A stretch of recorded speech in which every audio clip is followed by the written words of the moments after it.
Hello, and welcome to our podcast, Let's Have a Conversation, where we aim to raise awareness and promote education on various topics related to the McKinney-Vento Homeless Assistance Act and educational stability for youth in foster care. I am your host, Elizabeth Fortner, and I am the Marketing and Outreach Specialist for the Education for Children and Youth Experiencing Homelessness program here in Region 3. Heck yeah. Heck yeah. Heck yeah. Heck yeah. I am joined by our regional coordinator, Sonia Pitsy, and program specialist and foster care point of contact, Missy Gosnell. And on today's episode, we are speaking with Shannon Murphy, Angelina Romano, and Kate Fiorio, also known as Region 3's Advocate of the Year Awardees. Welcome, ladies. Thank you so much for joining us. So let's start with introductions. So Shannon, can you share your journey and how you started in your field? And then we'll go around the room. Sure. So my name is Shannon Murphy. I am currently the Assistant Director of Student Services at West Shore School District. I went to Monmouth University in New Jersey and double majored in communications and elementary education. Somehow meandered way up to Central PA and earned my master's of special education from Shippensburg University. Continued on to postgraduate certification in applied behavior analysis. And finally, my supervisor certification from Shippensburg. I spent 15 years in the classroom, regular ed, special education in a clinical setting, behavior specialist, instructional advisor, and now currently my role in administration here at West Shore. Within the district, I am the homeless liaison and the foster care point of contact. And I have the opportunity to work not only with my families and my staff, but everyone that you see on the screen today, all these lovely ladies, and really just getting the message out there of how we can support our students experiencing homelessness. And what you mean to say is best team ever. Mm-hmm. And the current Region 3, heck yeah, Advocate of the Year Award winner. Thanks to everyone here. We're a team effort, right? So Absolutely. I didn't vote for you. oh man.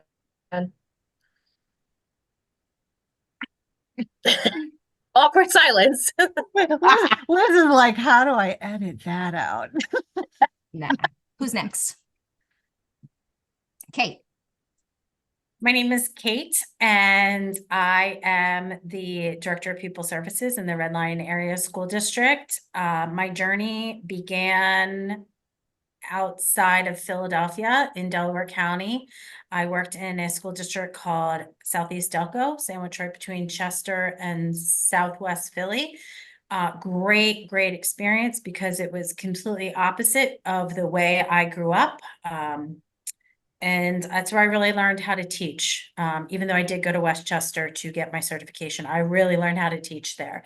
I taught social studies for I'd say about 6-7 years. I had children in between that. That's why it kind of gets muddied. But I became the dean of students, and then I ran their 9th grade academy program.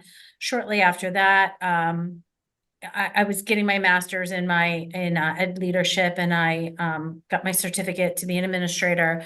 And it was just time to move home. I'm originally from York County, so we packed up the house and the kids and came to York County, where I became an assistant principal in Red Lion Area School District. From that position, I became the Director of Pupil Services. I have a lot on my plate. I supervise social workers, nurses, mental health programming.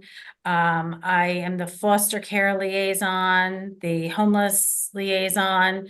and all other duties as assigned, residency, registration, all kinds of things. I have an excellent team of social workers and school counselors and school nurses who've all been trained to help me in the McKinney-Vento process, because it is definitely a job that cannot be done alone. And a part of my personal mission statement is to remove barriers from kids and for kids so that they can access their education. And I need all of those people to help me do that. I need the nurses to help me get vaccines. I need social workers to connect dots in a world that I don't know. I need my school counselors to do the Act One. So we really in Redline, we leverage our power and share the work. And it's been a really successful way to support our kids, not just our homeless students, but frankly, all students. Thank you, Kate. Angelina. Yeah, so I'm a little different than my two friends here because I didn't start in the world of education. I'm new to education and I'm learning so much. So I started in the field of social work. I have an undergraduate degree from Shippensburg in social work, and then my master's degree is from Shippensburg at Millersville, also in social work. So I am our school social worker here at South Middleton School District. We're a small district of about 2,200 kids. I'm our sole social worker, so I serve as our homeless liaison, our foster care point of contact. I have a history working in child welfare, so that's where I started doing intakes and investigations, working directly with families to problem solve the myriad of issues that get reported to child welfare agencies, working with foster care, working with in the court system. From there, I ventured into the drug and alcohol world. So at the county, that was only one floor upstairs. So I went from the second floor to the third floor, and I learned all about the world of SAP, or student assistance programming. So I'm very well versed with all the SAP stuff. I was a SAP liaison to 3 of our school districts in Cumberland County for a few years. Really got to know a lot about how mental health and drug and alcohol services can function in school. And so when a school social work position came open, I thought this would be perfect for me. But the missing piece is definitely the education. So it's a whole different world. I've learned all about McKinney-Vento, realizing now on the other side that I had been dealing with McKinney-Vento families all along, and I didn't have quite the pieces that I needed as someone working in the trenches with these families to help them advocate for themselves or identify themselves to their liaisons. So that's something I'm pretty passionate about, is like educating other folks in the social services field to help them understand what our lens is in education with homelessness. I also work part-time as a therapist, so I'm working on my clinical license, and yeah, I'm enjoying my time in the school system. It's been a really great ride. I will say that the 3 of us don't come from the education world either, when you look at our background. And I actually look at it as a place of strength, because we have that different lens, that different perspective going into, we can learn the education pieces. We didn't have to be in the classroom, so we can learn some of those pieces. And through our beginnings of things, we were able to ask the questions and ask, well, how does that work? Why is that working like this? Well, McKinney-Vento says this, and you know, we were able to kind of create. And from my end, starting back when I did, being able to just being like, this is how it needs to look because of what my experiences were before, and this is how we can marry the education piece with the social services, human services point of view. So I think it's a great thing that our region has such a diverse background of folks, that it's not solely education, because again, education, we learn that piece because when you're in education, you have no no help but to learn it. So I can't say enough about having social workers in schools. I know all the lingo for education. I can talk in alphabets and it to a layperson outside of the world of education, it would sound like I'm speaking a different language. However, I know social services also has a language and timelines that they use. And I feel very confident in the network that we have in Region 3, but also in my school, that I know what I'm good at and I know what my colleagues are good at. So it's a very warm handoff, district to district, or even within my district, to say, I'm handing you now to a social worker because she knows, or he knows, how to navigate those systems. I'm not sure how to do that. And I know that warm handoff is even important in our in the work that we do, because that is how Shannon, Angelina, and I met, is through those kids that we seem to share, because they do bounce in the situations that they are in. They bounce from one school district to another. And I think this is an awesome segue to thank Elizabeth, Missy, and Sonia, because they do the work of creating those connections for us. So I don't have an issue with connecting with Shannon in West Shore, picking up the phone and calling Angelina. It's just a very natural relationship. Even though they're not in my school district, they are my colleagues. Yeah, I would echo that for sure. And I think that's what I love about our backgrounds, like our diverse backgrounds, is like, if I don't know a question to something or the answer to something, especially as it relates to like special education and homelessness, like I am calling Shannon Murphy. Like she knows her special education stuff. Like I think creating those connections with your experts that you might have within your districts or within your region is so huge. And what Kate was speaking to about working with other disciplines within your district or across districts, I think working on a multidisciplinary team is just it's incredible, because I often say, even to my families, like my knowledge base is a mile wide, but it's an inch deep. So I might not be the expert in something, but I can get you connected with someone that is the expert in something. So I love the team that we've developed and that, I've been able to connect with.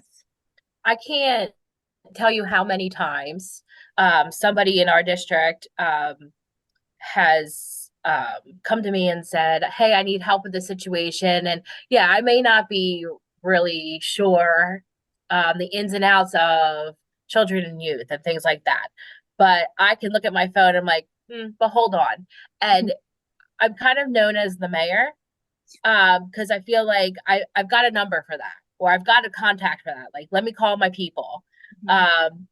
It's not just with McKinney-Vento. It's kind of like, it kind of just stemmed out. Like the people I've met through Kate, or the people I've met through Angelina, and Sonia, Missy, and Liz, and things like that. Your network just gets bigger and bigger and bigger. I was going to say the network is the name of the game, yeah. because these problems are so let me rephrase that. Let me be positive. These challenges, because my kids are not problems. They present challenging circumstances that I need to work through with them. So I think language is really important. When we have these challenges, the network is so important, because like I said, a lot of times we're sharing these students, these families back and forth, and I don't want to be all knowing and everything, because I want to have that depth of knowledge, but I also know that if I hand that student to Angelina, that she's going to take excellent care of them, Shannon, whomever, all of our contacts in Region 3, because of this networking, the networking opportunities that we have, not just to talk about McKinney-Vento, but so many topics, really lets us know like who's the holder of that information. And so we have these resources to tap into, because we can't be everything to everybody. It'll just burn us out. Yeah. And that's one of the things that I know you all hear this all the time, but that we try to create that space for all of you in our region, for all of our liaisons, all the social workers, all the team members that they want to bring into spaces that we do professional development trainings, all of that. We want to be able to create that, because while we absolutely will want you to contact us when you have challenges and frustrations and concerns and want help to process and talk through stuff, it's really beneficial to be able to just pick up the phone and call your next door school district when that's where you're trying to figure out transportation, or that's where you're trying to figure out, well, I heard that they're staying at this address and I looked it up and that address is in your school district. Can we talk about that? Because we have to be able to have those conversations with each other. And if we can't foster those relationships and forge those connections, then we're not doing our job from the regional office. And speaking of forging connections, can I just say that that presentation that you three put on at Paving the Way Awesome. back in October was incredibly awesome. I facilitated that session, and I think you had about 60 attendees in that room. It was definitely a full house, because every time I wrote a number down, I had to cross it off and write another number and cross it off, because people just kept coming in. And it was amazing. Not only did you shout us out and that I was even on it, thank you. I love the shirts. That was a great touch. But what I want to know is, I don't want to give away the presentation. I want you to talk about that. But what was the inspiration behind you three collaborating and developing this presentation on forging connections? Well, I think when we started our presentation in at Paving the Way, I think the best way we can say is we developed it over milkshakes and water slides from the previous years Paving the Way conference, because that is the first time I think that Kate, Angelina, and I like really connected. And for lack of better words, like we're like the three best friends that anyone could have. You know what I mean? Like, so that's kind of where our connection kind of started, and it just kind of blossomed from there. I can't say enough about the opportunities that we are afforded to go to conferences, because that is where your learning occurs. That's where your networking occurs. And as I stated, that is just so, so important in order to do this work. To be honest, the genesis of our presentation was Sonia going, I think you three should put a presentation together. So truth be told, Sonia was the genesis, but we all have, I think, a synergy when we are together, that we're also not stepping on each other's toes. We all know where our strengths are, and we all know where our deficits are. So we are willing to like hand off things. Like, this isn't my field of expertise, but I'm going to contact Shannon. I'm going to contact Angelina, so that we can get this work accomplished. But that presentation, honestly, was one of the best I've presented before at conferences. It was one of the best presentations I have ever done, because I got to share it with two other experts. And if I reflect back on it, it was practical.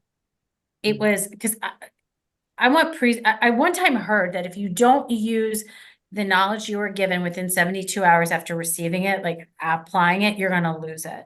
So some of the things that we were talking about, they could have, our participants, they could have taken some of those things and employed them the next day into their school with a student.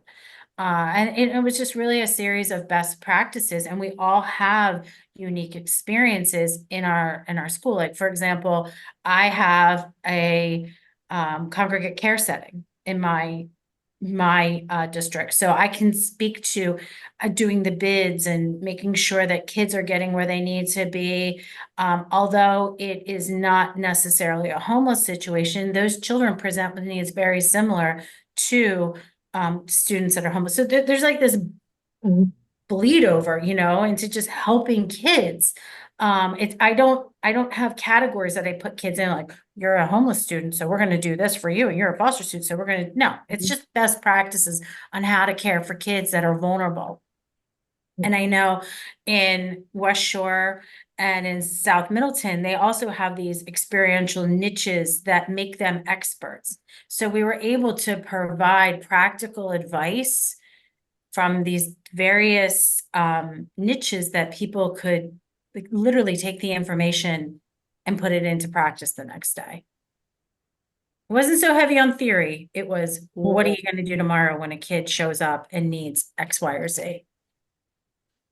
Because the fact of the matter is too, is that we can learn theory from our textbooks and our classes and from professional development, but it's theory always doesn't work, because there's black and white, but our kids don't live in black and white. Our kids live in the gray. And so it's finding those creative solutions to break down those barriers so they have the access to the education.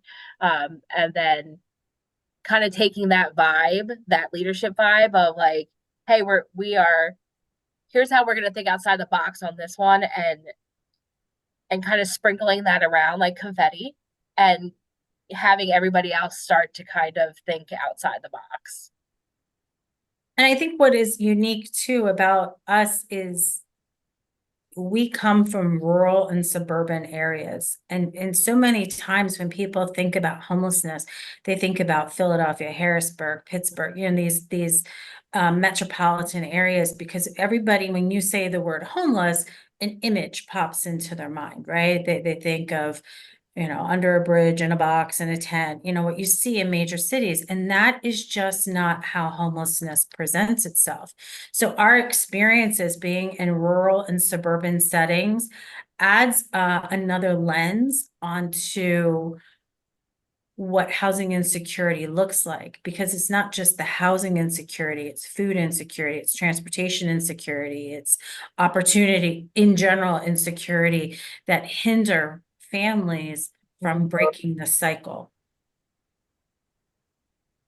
And that's where like I really appreciate Kate's experience with like the heavy education and heavy administration background, because she had mentioned she had all these administrative roles prior to becoming, jumping into her role now and being the homeless liaison. There's a lot of stuff I've come to realize in education world. I often feel like I'm trying to fit a square in a circle hole, right? Like, and I get a lot, there's all this PIMS talk and BECS and, this and that and policy and yes. And like, sometimes I just don't understand, I'm like, I'm not getting it. Why can't we just do, what makes sense? I think Kate's real expertise, when I think about the framework that she brings, is like, she does have that heavy administration policy background, and like, she knows how to make that square fit into the circle hole. She knows how to, she can have conversations with administrators that I can't maybe level with. She's the person like speaking as an administrator and saying, no, this is how we apply this law. This is how we create administrative regulations that actually make sense and they fall in line with policy, and they work for our social workers and our nurses and our counselors. So I think sometimes that's the piece I'm missing, is that like 20,000 feet above the air macro piece. And that's where I just feel like having the buy-in, even if you don't have it in your individual district, because that can happen, right? We've got folks that administration might not always understand the extent of McKinney-Vento. Sometimes I feel like Kate being able to talk through some of those policy pieces and how they apply makes it easier for me to talk the jargon and the language that my administrators understand. And I think that's what made our presentation fantastic, if I must say so myself. Best team ever. I mean, say less, right? Is because we had people who work on the same challenges, but they have different vantage points. We had, I consider Shannon our special ed guru, me administration, and Angelina just talks in a different community of service providers that I don't even know how to navigate that. And I don't necessarily need to learn. I mean, I do need to learn, but I really rely on my people who are the experts, because I know what I'm good at. I need to know what they're good at, so we can work efficiently, because things in with homeless students too, they happen so fast. Just when you think you have a kid settled, boom, they're over here. Boom, they're over Yep. here. So that is huge to be able to tag team in on cases, because there's another one coming in the door. So while that one student is bouncing around, you're getting another student identified, and you have to support that. So really being able to have collegial conversations and building your network, it's the name of the game. Yeah, and you've heard me all say this before.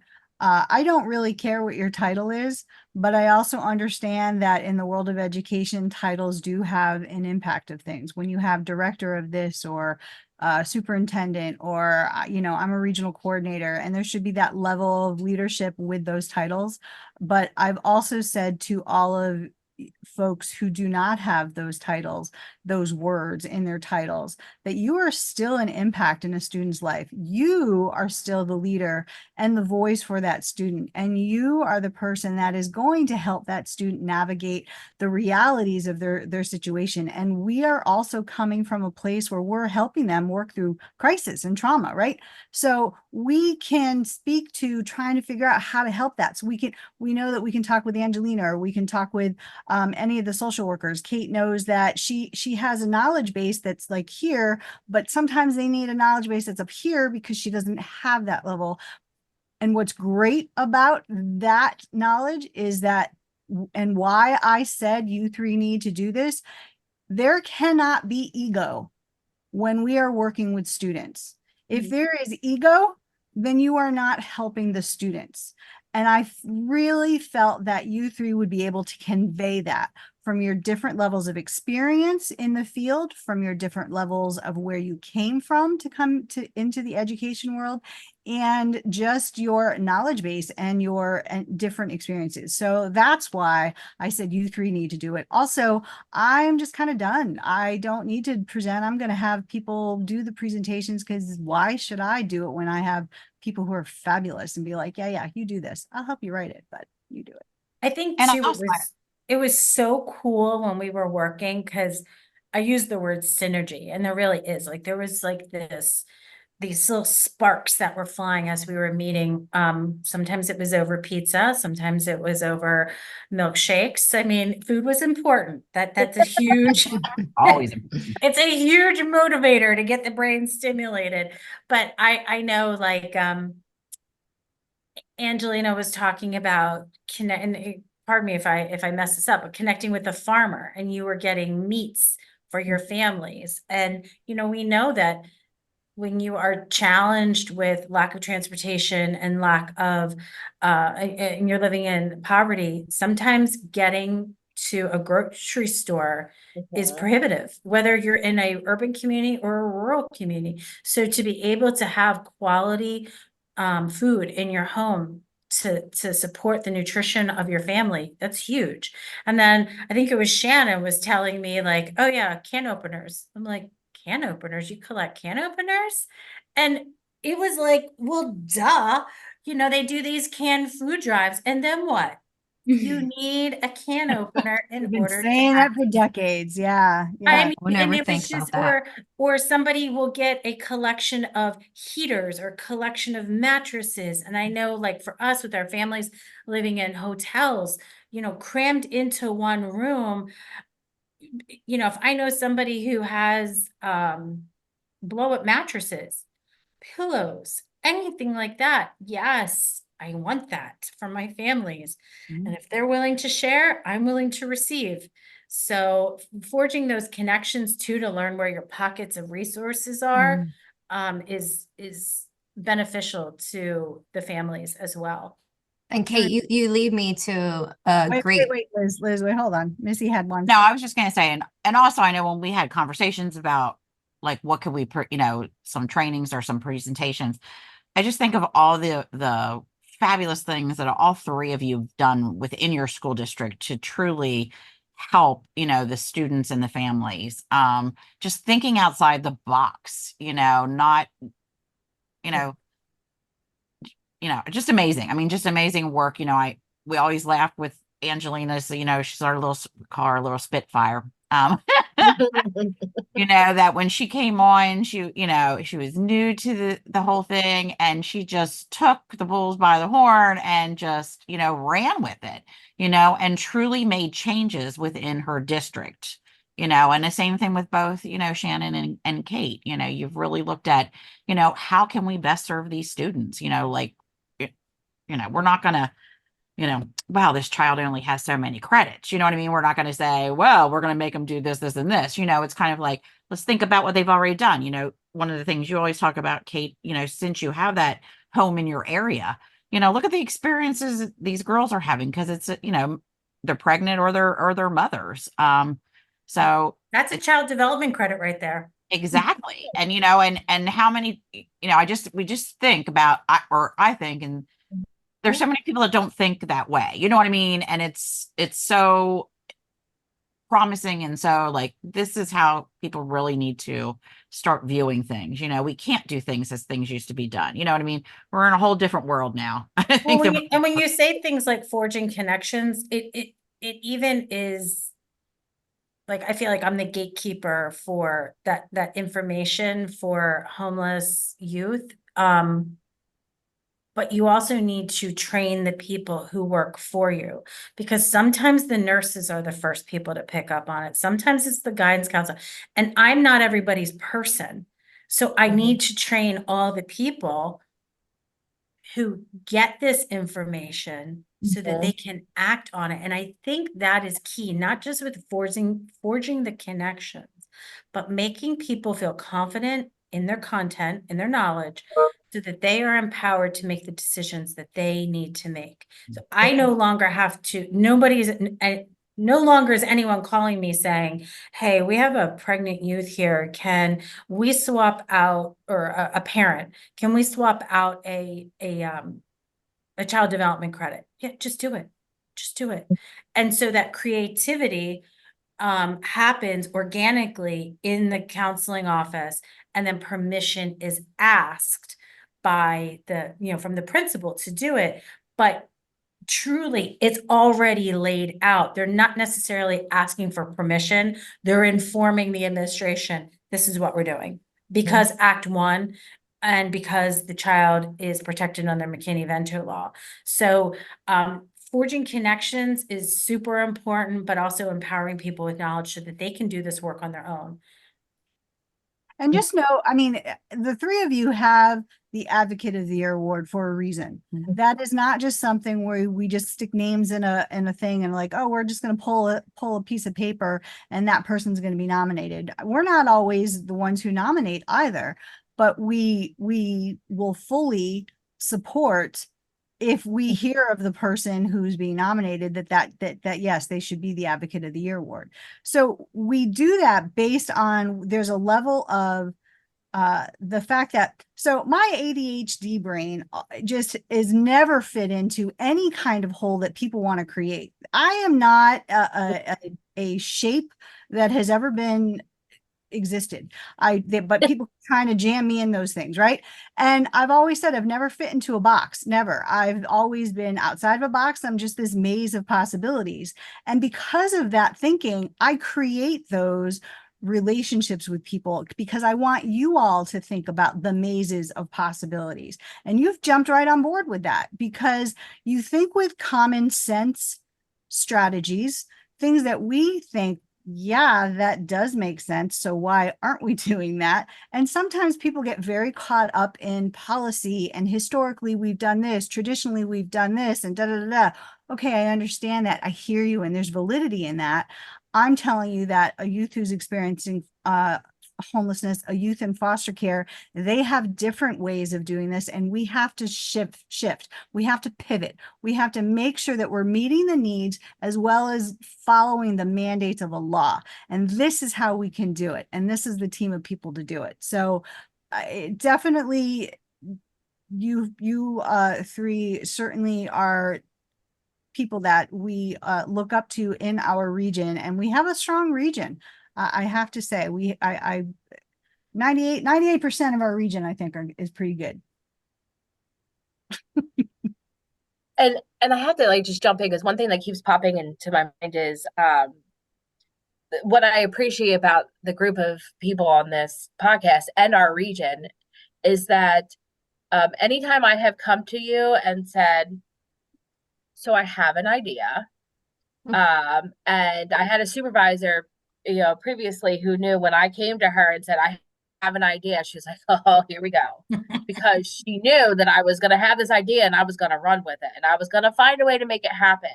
And so every time that I have come to any one of you and said, so I have this idea, what do you think? Nobody has ever squashed that idea. You guys have always found a way to say, let's figure out how to make that work. It may be the craziest idea out there, but it works. And that's what I appreciate. Innovation is how we get kids to school. Yeah. Innovation is how we get kids to post-secondary education. Innovation is how we get kids clothes washed. Innovation is how we work Act One. So Shannon, I love when you say, I got an idea, because I've stolen a few. Rebranded them, repackaged them. But I love a Shannon idea because you just think different, and it's a good type of thinking different. I love it. And Angelina, that's what her first year, she was like, I don't know why this can't happen this way. I'll tell you what, it is not trying to take shots to my team, my, education in general. But what I learned is that, I came from this environment in child welfare where the state OCYF, they were in our office. They were ready to pull a license. They were ready to cite you. There was real implications and real loss of funding and real, it was a real culture of hey, a new bulletin came out with new law and new instruction, we have to do it. And so when I saw kind of the, I don't know, in education, there doesn't seem to be sort of that oversight that forces people to innovate. It really has to be homegrown, and it really has to be people taking the charge, because I've got colleagues in other districts that don't know what Act One is, and they're not doing Act One. And I've got, I've recently had a homeless student who needed to switch LEAs, and I'm talking to the homeless liaison, and I'm like, this is an ideal Act One kid. She is short on credits, but this is what she's done. She's been working. She's incredible. She's got all these skills. And he was like, oh, we haven't done Act One. We don't know anything about it. I said, do you want me to send you all my resources? We have a whole AR, we have policy, we have, so I think for something that came out, gosh, that's been over 2 years, right. And so it's been a really hard shift for me, because there doesn't seem to be in education, there is a lag. There's a lag. There's not a sense of urgency like there was in my previous fields. And so I've had to get used to that. And that's where I think my Spitfire comes out. And for those of you that don't know, someone called me that one time, after the fact, to someone else, said, man, that Angelina, she's a real Spitfire. And I think it was meant, maybe not in the nicest way. But when I told Sonia and Missy, they were like, no, it's great. That's a good thing. Because I really do sometimes get a little indignant about what do you mean? This is the law. What are you doing? How's your district not doing this? So I've learned I kind of have to tone it down a little bit. But it is a challenge, because you come into a very different world, and it was shocking to me, the practices I think that we just weren't doing because we didn't know better and there was no urgency to do it. Yeah. And you have to be able to be willing to speak up and to have that little bit of indignation. Sounds negative. I think it's just advocacy. You have a powerful voice to advocate for one, the mandates, so that your school is following the law and not going to be sued. And yes. Two, the law that is also, we're advocating for these children, and for these children who are in foster care, for these children who are experiencing homelessness, to have the best education they can have in your district, or wherever they need to land. And we can talk to, if you talk to a homeless liaison and they don't know that stuff, oh, here, let me tell you about that. And oh yeah, I'm going to talk to Sonia, because clearly you need someone to talk to you about that, because I don't have a problem being pushing that conversation, because that is our job. We are to make sure that you all as liaisons and point of contacts have that information, because if we don't give that to you, how are we supposed to expect you to have that? And we will hold you accountable and have that sense of urgency. Shannon, I cut you off. Yeah, it's okay. I just wanted to say, like, at the end of the day, at the heart, no pun intended, at the heart of everything that we do are our students and what's in best interest for those kids. And we're not labeling kids as homeless or McKinney-Vento. Like, yes, they're eligible, but at the end of the day, they're our kids, and we need to do what's best for them to break down those barriers, to ensure that they get what they need. And so Act 1, yeah, we rolled it out as a law, but really we've been doing it. We have been doing it. We have been looking at these credits, and we have been, catching them up to where they need to be. And I think people hear law and they're like, we're not doing it. I'm like, but you are. And if you're not, well, shame on you. And that's where that innovation piece comes. And it kind of like connects that innovation and our expertise, because Shannon, you are absolutely correct. We had been doing it. We didn't need, for some of us, we didn't need it to be labeled with Act 1. We were doing that because it's what's good for kids. And when you say our kids, I know when we talk about our kids, we mean our Red Line kids or our West Shore kids. But that in this world of homelessness, when people say our kids, we mean they are our kids that we are serving in Region 3. Because as I said before, they come back and forth and all, I can't tell you how many times Shannon has called me and was like, hey, this name, do you remember it? Yeah, well, they're back. Or, Angelina too, we've just shared these kids back and forth. So the innovation, the networking, and just it's the connections. That's how this work gets done to serve a very, very vulnerable population. Yeah. Sorry, Angelina. I mean, I was just going to say, I think even for my neighboring districts, like between Cumberland Valley and Carlisle School District, like we share so many right next door. And like Cumberland Valley has this huge stretch of hotels. I am like on a texting, frequent check-in with my homeless liaisons next door. Hey, I'm running out to, Miracle Mile and Carlisle. Do you need me to drop anything off for families? Like, I'm running out these things. I've got an excess of diapers. Do you need any? Is there any, do you want to hit some home visits with me? There's a couple places that I don't love venturing out to by myself, and we have shared families there, and I will go out with Carlisle's homeless liaison and we'll meet families together.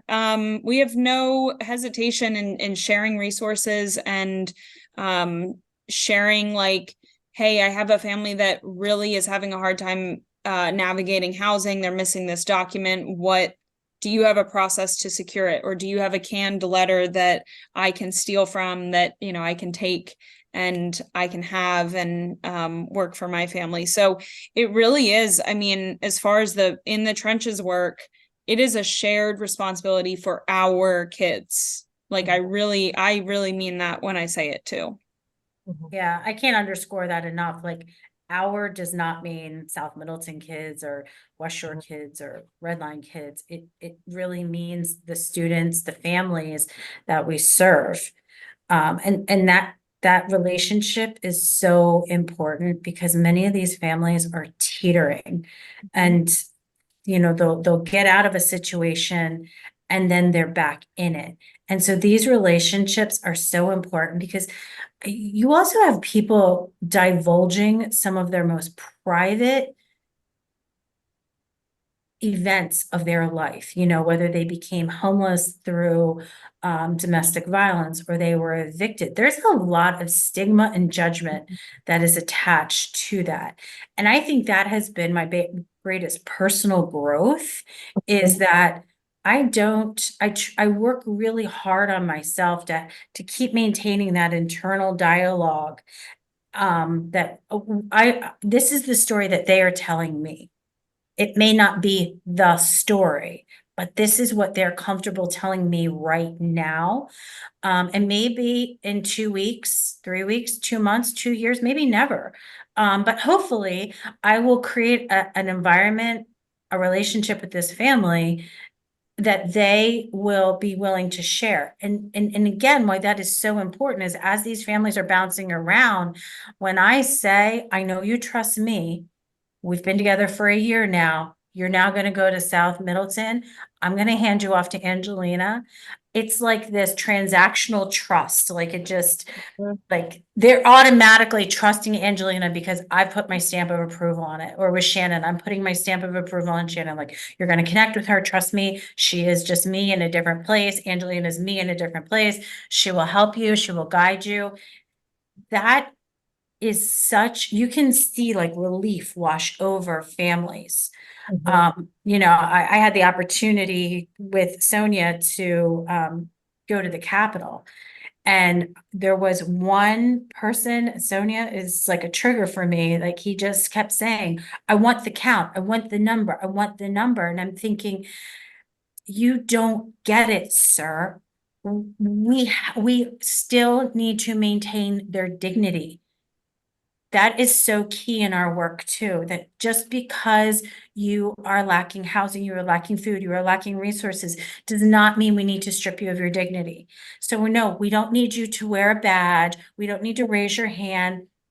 I mean, I'm going back now into my own experiences, but I remember when I was a student and the kids who got free and reduced lunch got a different color ticket. Mhm. Okay, we don't do that anymore because when you know better, you do better. And we know that dignity is important to people's journey through their experience in school or through housing or through their job. So trying to maintain that for these families is so crucial to the work we do. And that's been modeled by Sonia and Missy and Liz, that you don't know the full story. You may never know the full story. And we have to impart that onto our colleagues. But it's also part of that networking piece that we do so that we can do these warm handoffs to people. Your And I would like- barriers, Oh, go ahead. I'm sorry, Shannon. Go your ahead. barriers are not your identifiers of who Mhm. you are as a person. Who you are as a person is who you are as a person. And all of us on here take the time and opportunity to connect with our families so they know who we are as a person. So that opens up that level of trust. I'm never going to say, this student is living in a car. Like that's not how I identify the student. I identify the student as who they are, not their barrier. And I want to point out for those who are listening to the podcast and are like, well, McKinney-Vento says this or McKinney-Vento says that. Absolutely, McKinney-Vento says we try to keep them in their school of origin. So while Kate is saying we share students, know that that is probably due to a couple of factors that are outside of our control. One could be best interest, where it's just not in their best interest to stay in their school of origin. We absolutely do everything that we're supposed to by that. And it's the times when they're not able to stay in their school of origin where we can do those handoffs to someone that we can say we trust them. There isn't anything that I feel that you can say to a family or an unaccompanied youth, especially an unaccompanied teenager, more than I trust them, so you can trust them and you can talk to them. And where Angelina is saying that, yes, I have this family who lives outside of my school district. I go to do outreaches there and I talk to the school district liaison who is in that area because we do share families and spots where that. So like, I just want to make sure that anyone who's listening to the podcast doesn't think we're just like, oh yeah, no, you go to their place, we don't want them, because that's never the conversation. That has never been one. That has always been, how do we help the student and how do we make sure that this is in their best interest? How do we follow these laws? And we always identify them as people first and go with who they are and what they can do. Also, we don't allow for excuses. just because they are experiencing homelessness does not mean, and I say this for the outreaches that I do with my teenagers who are unaccompanied, that does not mean that I don't have high expectations of you. That does not mean that you do not show up for work and say, well, it's because I'm homeless, or you don't show up for school. That can be a reason where you're struggling, and we're going to work the problem and we're going to find solutions. But it's not an excuse, because if you live by these excuses and we don't help you figure out these tools, we don't give you these tools to be successful in life, then we're not helping you in general. And that's where also the strength lies in the school district and the teams that you all and the relationships that you all build with these families and teens. And that, I can't stress that enough, that is important, that we teach these life skills along with their crisis moments and educational points. And I think one other clarifier for that, Sonia, because it is like, I have circumstances, and it happens where we have a kid, one student who attends Carlisle within the same household, and another student who might attend us or you know, Mechanicsburg and us. There are situations where we have several children in one household attending separate school districts. And I don't hesitate, you know, to say to my colleagues, hey, I'm going out, you know, to our shared family. Do you need me to run anything? Do you want to meet with me? And we also have circumstances where, like, I might have a student here who becomes homeless, moves in with a family in Shippensburg. That family's not doing well. They're borderline homeless themselves. And I'm reaching out to the homeless liaison or the school social worker, and I'm saying, hey, I'm doing a home visit to see my kid. Do you want to come on out and see your kid? Is there anything, you know, I can do? So those shared situations happen. And there's also, you know, circumstances that I've gone out and we have that conversation right then and there of, hey, I'm here, I'm South Middleton, you are living, or, you know, your kids go to West Shore, jigs up, you live here. Do you want to attend South Middleton? Do you want to attend West Shore? And we can have that conversation in person, because sometimes what we know about our families is that they don't know this law, and you have to actually go find them. They're not always up front because they don't know the entitlements that they actually have. And so sometimes they're a little wary when we show up. But one thing I do, and I know I shared this in our presentation, is like, I never show up empty-handed. I always show up with something, right? A family in a hotel is always going to need laundry detergent, like probably always, right? I'm like always bringing pods. Families with young kids, I'm always bringing wipes. Families with, you know, teenage girls, like I'm bringing tampons, I'm bringing shampoo, I'm bringing things that are expensive. And it's kind of that, like, hey, you know, you can trust me. I'm here to help provide even the most basic of things. And it gets my foot in the door. It gets them to trust me. And then I can say, hey, so you're living in our hotel, in our school district. Where do your kids actually go to school? And can I go ahead and give my person a call? And we can figure out transportation. So that's where some of those shared visits happen too. They sometimes literally are our kids. Yep. One of the things that, you know, that I forget that you do that, like that's your mantra, that I always bring something, like you're like a hostess, like, Don't show I up love that. empty-handed. And I wrote it down because I'm like, yeah, we need to do better with that. One of the things that I have done, because yes, you have to find them and then you have to educate them. And so when I'm educating my parents, there usually is something going on in their brain, like, you know, they're in stress mode. So they're hearing wah, wah, wah, wah, wah. So I purchase postcards. They're already pre-stamped. I did postcards because they're cheap and because you have to be concise. Right. Hi, checking in. I'm your McKinney-Vento liaison. If you need anything, give me a call. Who doesn't like mail that's not a bill? And it's just, you know, please, it's extending that friendship, because friendship kind of sounds like a hokey word, but when you are in those situations, you are acting sometimes in the capacity of a friend, because you are providing support, help, you're listening, you're problem solving with them. So that's, you know, you say you don't go empty-handed. I love that. this is what I mean about this synergy. Like every time we're together, we pick up like really great ideas. But I think, you know, that sending of the note after you have the conversation a few weeks later just gives them that extra like, oh yeah, that's my person. Mhm. Now I'm sitting here crouching because I want to show you guys something Like she's disappeared. always- She's like a jack in the box right now. She's doing all No, these that things. I always have here under my desk. Nice. I always have 3 of these, Yep. and in these boxes, I've got my local food bank. You know, I have families come in here and meet with me, but my local food bank distribution list. And then this is an emergency food box with everything from like pop top cans, you know, boil in bag rice, shelf stable milk, pasta, peanut butter, pasta sauce. And this is a partnership that's developed with my alumni association. I have this like really nice lady. Her name's Amanda. She pops in my office every now and then. She says, "Hey, do you need any boxes?" And she does a lot of the legwork for me. She's incredible. She runs out to the food bank. She says, "I'm here to pick up 10 boxes. She stores the boxes in her garage for me, and she drops off 2 or 3 at a time because my desk is only so big, you know, and so who couldn't use some shelf stable stuff?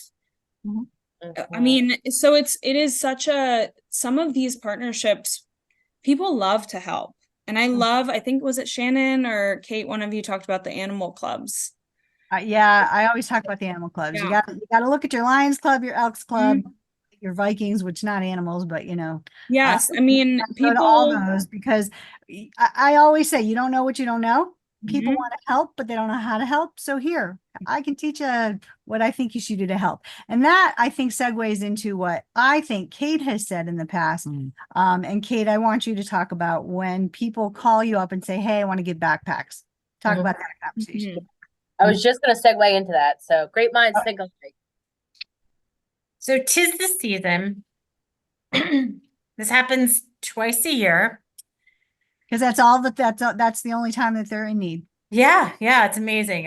Who knew homelessness was seasonal? I say this tongue in cheek because I have to make light of it because it really can chat me.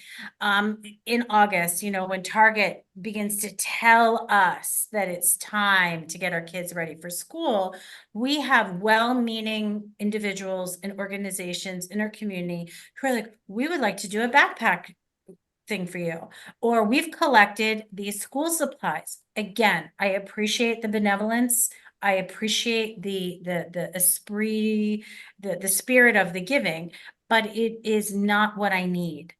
Okay, I don't necessarily need a book bag. I have a couple, but we had one organization that gave me like 15 boxes of crayons, and they were all different. So you had rose art, you had pastels, you had primary, you had the pack of 8, the pack of 16, the pack of 32. Well, I can't give that to a classroom because you're gonna have fighting and bickering. And I have more homeless students in that. And fact of the matter is, our school district provides their school supplies. So I don't know what to do with these things right now. What we do use them is as incentive rewards for students. They're gifted to us, so that's what we determine what we're going to do with them. But that's not what I need. I don't need gel pens. What I need are lice kits. What I need are underwear. What I need is socks. I need sleeping bags. I need mittens, not gloves, because mittens are easy to put on little hands.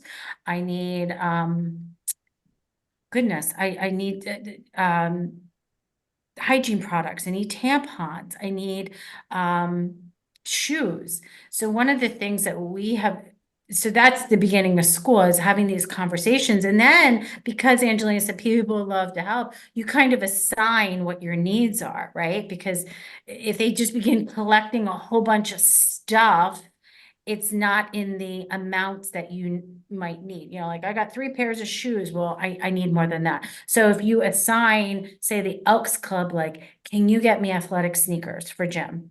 All different kinds of sizes. I need Velcro, I need tie, I need all the kinds.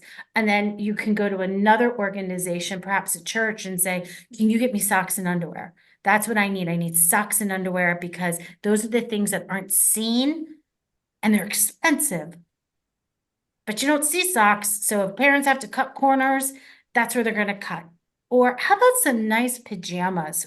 You know, we have a lot of kids who are homeless who are sleeping in their clothes. But how nice to have like pajamas. And one of the coolest things that I'm not going to take any credit for is, but apparently somebody was listening when I was talking, and one of our coaches was doing a fundraiser, and for his fundraiser, they were selling stadium blankets, and every person was encouraged to add on $5 to their order so that we could purchase stadium blankets. So when I find out a kid is unaccompanied or they're homeless, they have a stadium blanket that says Red Line, and it's theirs. Like, take it. And who doesn't love a fleece blanket? Christmas, now that we're in this season, and it happens with, you know, turkey time too, but really, and this just isn't about our homeless kids, but we are at about 44% poverty rate. So nearly half of our students live in poverty. So when I have very well-intended churches typically calling and saying, can you give us the name of 10 kids that we can support? No, I cannot. First of all, I cannot divulge that information to you. Number one, it is a violation of their privacy. Secondly, how do I pick 10? I have a district of nearly 5,000. I've got 2,500. No, I cannot pick 10 for you. But what I would like, you know, and then we can have this conversation is if you were interested in buying a gift card, then I can allow that mom, that dad to have dignity to go shopping for their own child because they know their child best. Just because it's a 10-year-old girl doesn't mean she wants a Barbie and pink sparkles. She may want a mossy oak jacket, you know, that might be the type of girl she is. So let's respect who they are and not just paint them with this label of homelessness and do what we think is best. Let's let their parents have that voice, because just because they're homeless doesn't mean they have bad parents, you know? So we have to kind of like there's these dualities that people force together that don't necessarily exist, right?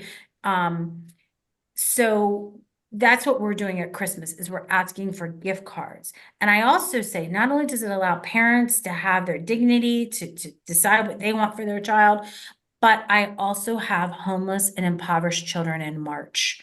Just doesn't vanish and go away. So, you know, having those gift cards enables me to help kids throughout the years. It's a tough message to give because many times the people that are looking to do it, they want to buy the thing, right? And they want to give the thing. And they have a hard time with giving that gift of a gift card and then walking away from it. But again, that's a trust thing. Like they have to trust me that I am going to deploy that gift card in a manner that I think is the best for that family, that student. And honors the tough rub. It honors the person who wants to give. You're honoring that they want to give a thing. You're just identifying what that thing is for that family or that student. So. And what I do on the back is I'll put like initials, like, so if the Lions Club gives me a $50 gift card to I'll just write Lion on it. And I'll tell them, look, right here, this is from the Lions Club, or this is from the Elks Club. Just so they know it's not me. Like it is a community of people who are supporting you. I am just the purveyor of this item, but it did not come from me. And I think that's something all three of our communities have in common, and a lot of our like communities in our region is that our communities are strong and they support each other and they want to help. And I think that is why you know, we are able to support our students the way that we are, and just the generous donors that we have across our region. And recognizing we're not going to solve homelessness. So we're not giving anyone a home. We're not doing any of that stuff. the other challenges we can help and have resources for. And that I think is the key too, is that people, want to say, well, we get emails all the time. We know that this family is being evicted or this student is being kicked out.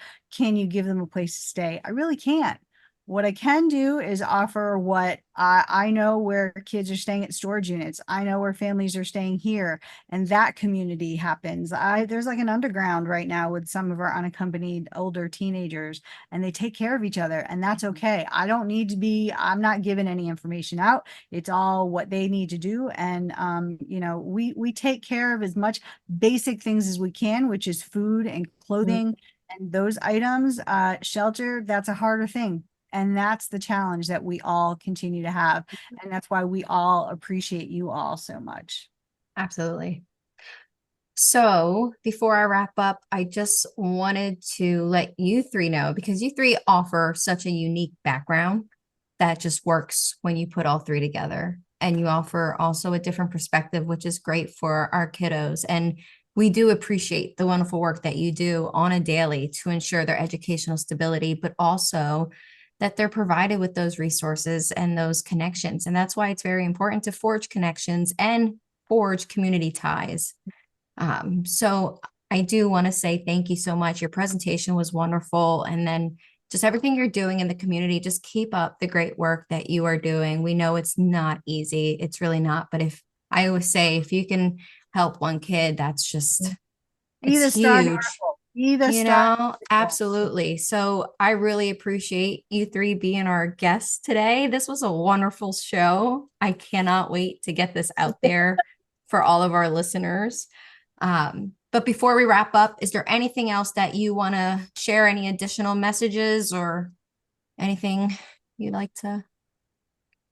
I just want to remind everyone to tap into their systems, tap into your child welfare system, your juvenile probation, drug and alcohol, mental health. One thing I'd shared on the presentation was get into your work groups, your committees, your advisory boards.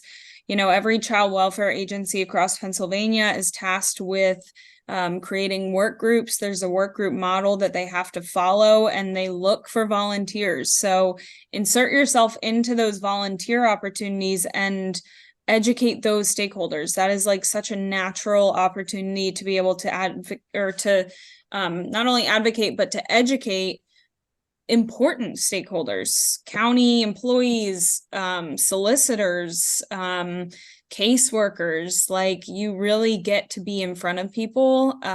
So that's my one last plug. Great. Thank you, Angelina, Kate, Shannon, Sonia, and Missy.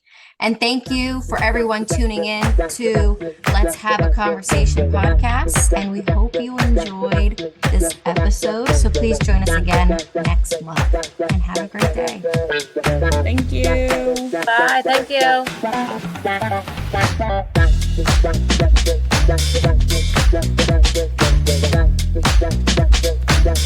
you.